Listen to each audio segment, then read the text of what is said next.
Order! Order! You are an incorrigible delinquent at times. Behave yourself, man!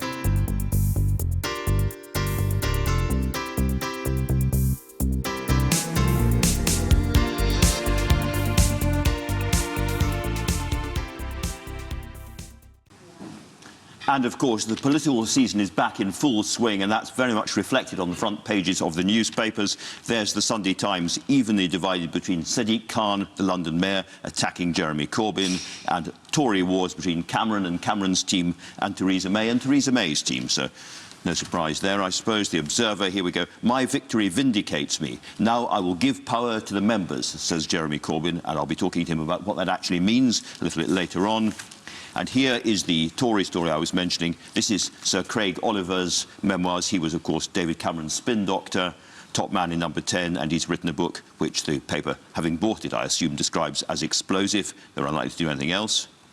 And finally, there's the Sunday Telegraph. Tony Blair getting involved in that big controversy about British troops being prosecuted or challenged over their behaviour in Iraq and Afghanistan. So lots and lots to talk about. But let's start. Emma, you represent Momentum at this conference. You have a huge event going on near where we're sitting, but let's start with your first story. Great, yeah, so we've got this piece here in the Sunday Telegraph. Now, it's not the headline that I would choose to describe what happened yesterday. I think, you know, it was a great moment for the Labour Party, the full Labour Party yesterday. We saw Jeremy Corbyn re-elected with an increased mandate and set out a really positive speech about how the party was going to be able to come back together. Made it very clear he wanted to wipe the slate clean, start afresh. We've got an excellent campaign day coming up on Saturday, which will bring the whole party together to oppose the Tory proposals to reintroduce grammar schools. And a huge whoop when that announcement was revealed. A lot of people say Momentum is basically a bunch of old ex-trots. How does it feel as a Momentum person? What is the range of people who are in Momentum now? I mean, that's just a real misrepresentation of Momentum. Many of our members are very young and weren't around in the 1980s and don't know what these... Don't remember what a trot is. Exactly. You know, I was a primary school teacher until just over a year ago.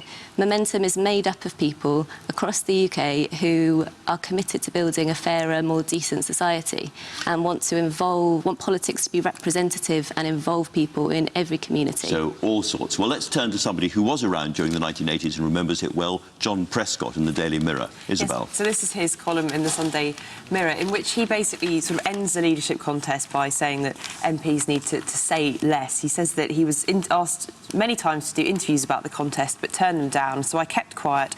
I wish a few more of my colleagues had too. And this is one of the things that's going to happen now the leadership contest is over, that certain factions of the party are going to tell other factions to shut up. You've got the soft left who really blame the moderates or the Blairites, even though I think there's probably only about 3 Blairites left in the party, for the whole summer leadership contest. And those two groups have got to work out a way of working together and forgiving one another if they are to move on and if they're to make Labour a fighting force again. Chuka Mooney, you've got Andrew Roberts in the Sunday Telegraph. You are often referred to as one of those Blairites, but you really don't like that label, do you? No, I mean, I don't want to be defined by the past. Tony Blair stopped being the leader of the Labour Party almost 10 years ago. New Labour is over. We need something different, which is relevant for this era where we're trying to get globalisation to work for more people. And look, if we're to move on, we've got to move on from this kind of notion of crushing people who disagree with us. The strength, and this is my issue with Andrew Roberts' piece, is he doesn't seem to get that the strength of the Labour Party is that it is a broad church. Under our first past the post electoral system, which I would love to abolish, by the way, but unfortunately we're saddled with it, you can only win if you are a broad church political party. And for the Labour Party, that means you've got to take in everyone from the left through to the centre-left. And if we don't do that, we're not going to be able to heal the divisions in society. So sects don't win. But people like you, now after this Jeremy Corbyn victory, the second Jeremy Corbyn victory, really have to get behind him. Can I ask ask you directly, would he make a good Prime Minister? Well, look, I want our leader to do as well as he possibly can and for him to become Prime Minister. But it's not all about him. You know, we're not some kind of personality cult fan club. It's about the collective. Jeremy is not going to be able to become the Prime Minister of the country unless you've got the whole Labour team behind him. And one thing that we've got to do, and I do agree with, I think John Prescott kind of makes this point, is that if we're going to win a general election, we've got to move forward and we've got to engage with the rest of the world. You know, internal elections are very nice because you talk to people who agree with you about the things you like talking about. But actually, I mean, look, just to give one example, I campaigned very strongly for us to stay in the European Union, but over a third of Labour voters voted for us to leave on the issue of immigration. Now, we can pretend that away. We've got to talk about this later you know, on. that was hardly talked about at all during the leadership contest. Now, I don't think we should ape UKIP on any of this. We should challenge their prejudice. But we've got to work out, how do we find a solution on immigration, for example, that resonates with our people, but is true to our values? And we be not afeared. We'll be talking about it a great deal on this programme later on.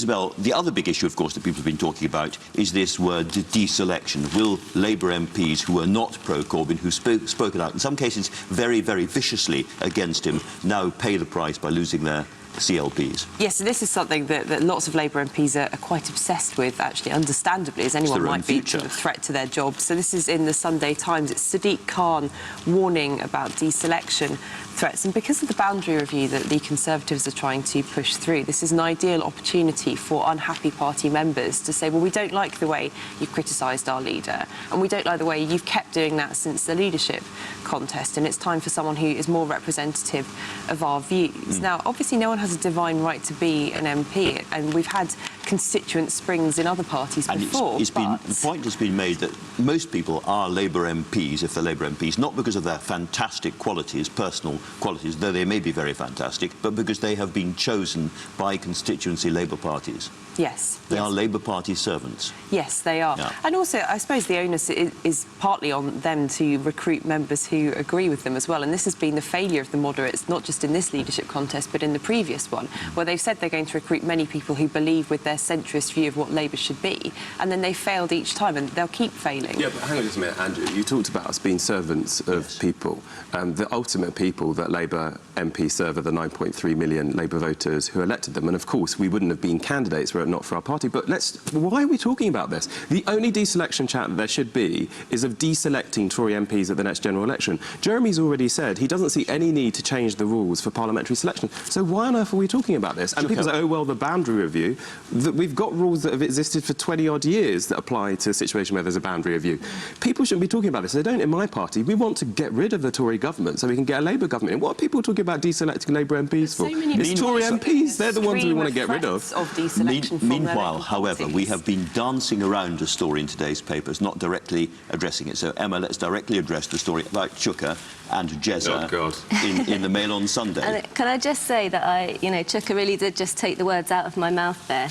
I think that everybody in the Labour Party is sick and tired now of having this internal conversation, and all of us want to come together, the whole broad church of the Labour Party, the Labour family, and really put together how we're going to take on the Tories, how we're going to build that opposition government. So the Mail on Sunday claims here that Chuka is going to take on Jeremy Corbyn before the election. I was slightly concerned to see this. I think we're all very tired, everybody that's been out campaigning hard on the, I'm sure Chuka as well, who's been out campaigning on during the leadership election, that we certainly do not want to be entering another leadership election, the third one in a year.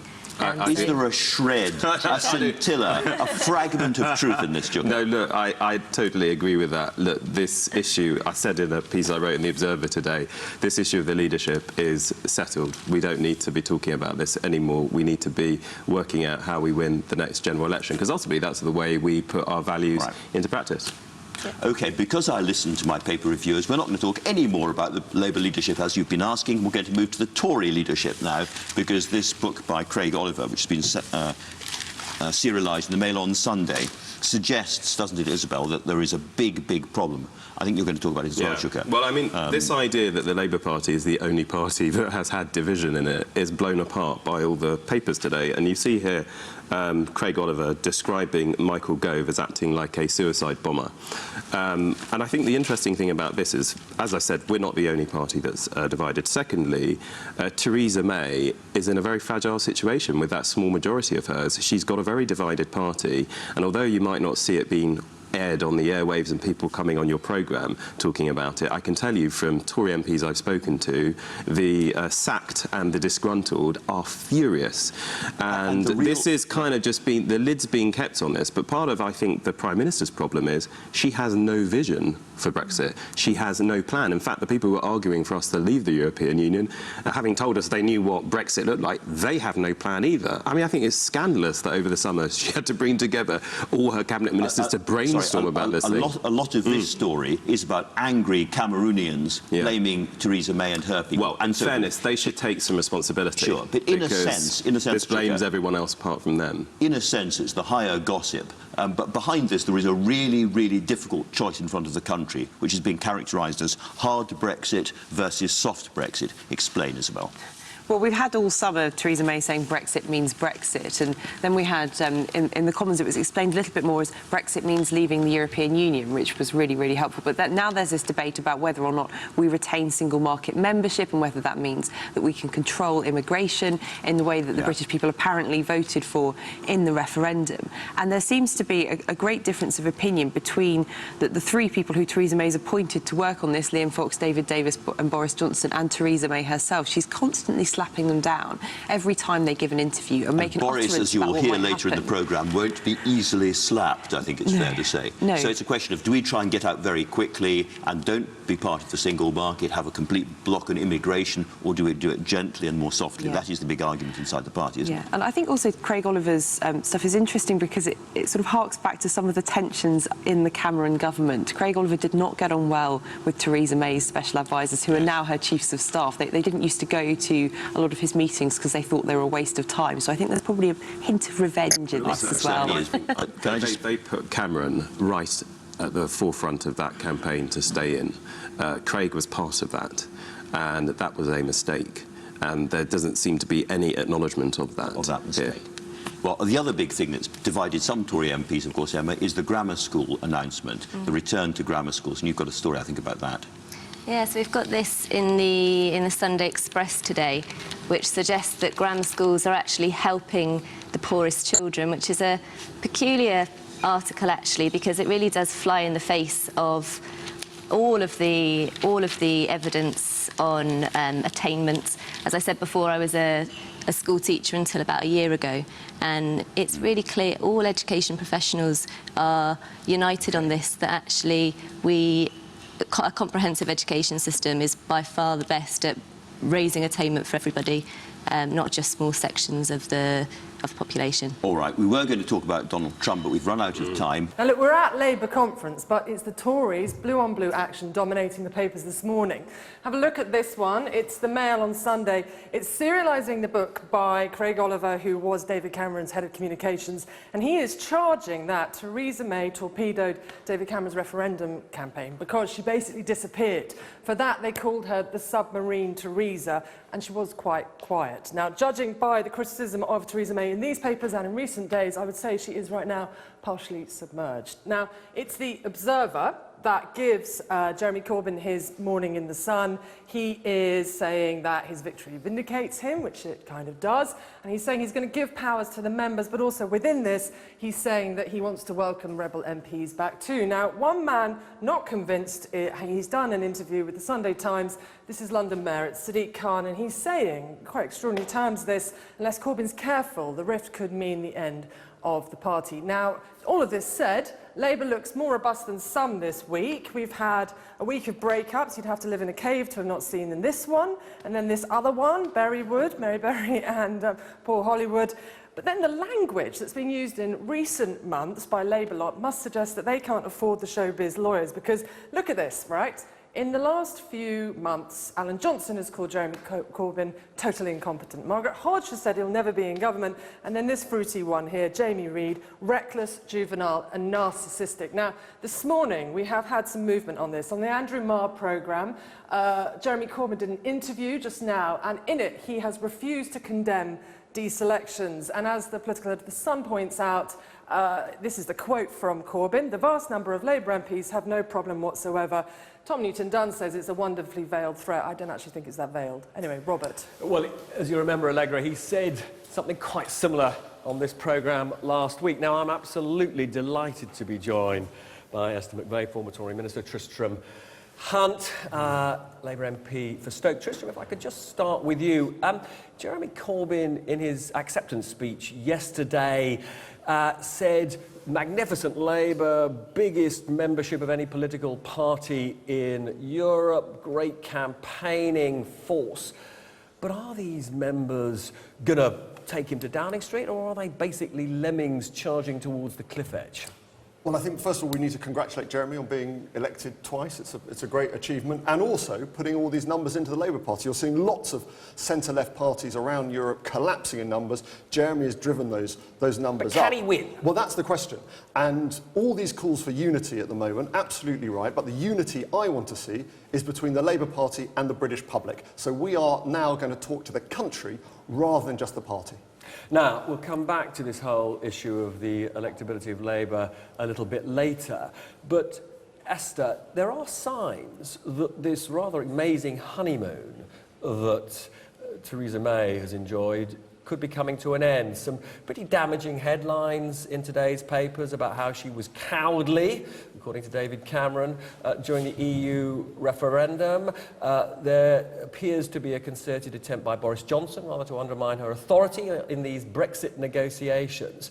Is she finding out quite how tough it is to be Prime Minister? No, it is tough to be Prime Minister, and she's a woman who's very tough too, and I'm sure she'll be able to. I'm sure, yes, she is, and I'm sure she'll be able to. But when you get a kiss and tell book, which basically Craig has done, I don't really agree with those books. Sometimes you can write it, it might be cathartic, you should get it out your system, but really it's coming across as somebody who lost the referendum. He was on the Remain side, and now he's looking for excuses, somebody else's problem. No, the country just said, we don't want to remain in Europe with Brexit. So when he points it at Theresa May not being around, well, she might not have wanted to have remained in the EU. I don't know, I'm only surmising. So what she did, she remained loyal to David Cameron, but she wasn't prepared to go out on the stump and say, with great sort of enthusiasm, I'm a Remainer. So it's not a very principled position to face in both directions, though, is it? And she is our Prime Minister, so this sort of stuff matters, doesn't it? Hang on a sec. You were meant to be able to, even in the Cabinet, be able to say what side you wanted to be on. So when you get people calling you up, trying to twist your arm to say, oh, you must be Remain, she probably thought, well, look, that's going against what I intrinsically want to do, but I'm not going to be disloyal and I'll stand by David Cameron. She was allowed her own view, but you're quite right. She didn't take a view, but no, in the very first 70s referendum, the Prime Minister didn't take a view. People didn't. They were saying it is of the people to decide, and we'll give you the facts either way. I personally wish David Cameron hadn't have made such a strident case to remain in. So just very briefly, and just if it could be a sort of one-word answer because we've got to move on. Who do you blame, though, for this book? Craig Oliver, or do you think the Prime Minister should have asked Craig not to write this book at this juncture, because it is very destabilising? Well, the person who's written it, the person who's got the publishing deal, the person who's got to the papers is ultimately the person. So you don't hold David Cameron responsible for this? No, I hold the person who's done it. If he didn't want to do it, he didn't have to. Am I right? You're right, Bob. Now, David Cameron became intensely frustrated at Theresa May's unwillingness to declare her intentions in the run-up to the referendum campaign. Well, that's according to a new book by Mr Cameron's former spin doctor, Craig Oliver. It's called Unleashing Demons, the Inside Story of Brexit, and is being serialised in the Mail on Sunday. The book talks about Mrs May's submarine strategy of disappearing from view. Mr Oliver also writes that her Sphinx-like approach is becoming difficult. At one point, a leading Remain campaigner asks, are we sure May's not an agent for the other side? Oliver also makes claims about Boris Johnson's decision to back Brexit. He claims Mr Johnson texted Mr Cameron after making his decision saying Brexit would, quote, be crushed like a toad beneath the harrow, and claims the new Foreign Secretary had a last-minute wobble over backing a vote to leave the EU, sending a text which read, "Depression is setting in." Well, there we go. We know the feeling. This is a Prime Minister of which we know very little. What does this tell us about her, do you think? What it tells us is that Craig Oliver and David Cameron don't like her very much. I think that's the only thing we could be 100% sure of, quite frankly. We knew she was a submarine throughout the campaign. I remember coming on your programme, we were discussing where's Theresa May halfway through it. So now this is hugely revelationary. I think what we're debating here is the motive. Why did she stay hidden? And, you know, speaking to Downing Street people already this morning, they're furious at this. They're saying, one of them told me that Craig Oliver would be better at writing fiction than fact. So they're disputing a lot of what Craig Oliver says, but of course he was there. So I think it all goes down to what you think of Theresa May. You know, why was she so quiet? Why did she not come out and fight for Cameron? Was it for massive political intrigue because she wanted to be PM, or simply because she just didn't really believe in what he was saying? What we don't really know from this is we always knew she was a reluctant Remainer. Some people speculate she was even a secret Brexiteer. What we don't know was, as she was playing the part of the submarine, was she quietly plotting for the leadership? That's the bit that's unclear. Yeah, I mean, I think to a certain extent, a lot of these things we did already know, you're right, but we didn't know the extent to which. I mean, this is a party that, you know, claims to love Britain, and yet seems to make decisions on the basis of pure political gain. And once we see the machinations of that and the insights into that seem to be exposed today in this book, you know, the fact that Theresa May was asked 13 times, the fact that Boris Johnson... It was 13 times to... To step up and support 13 Cameron times she was asked. And refused. The fact that Boris Johnson, you know, less than a minute before making a decision, sent a text to David Cameron saying that he would come out in favour of Remain, just shows how arbitrary, random and politically driven these decisions were. And I think that we should be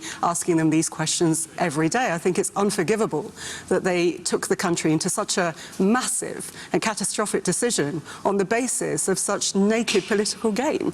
Because that's never happened in politics before. Naked. Perish the thought. But it's a big thing.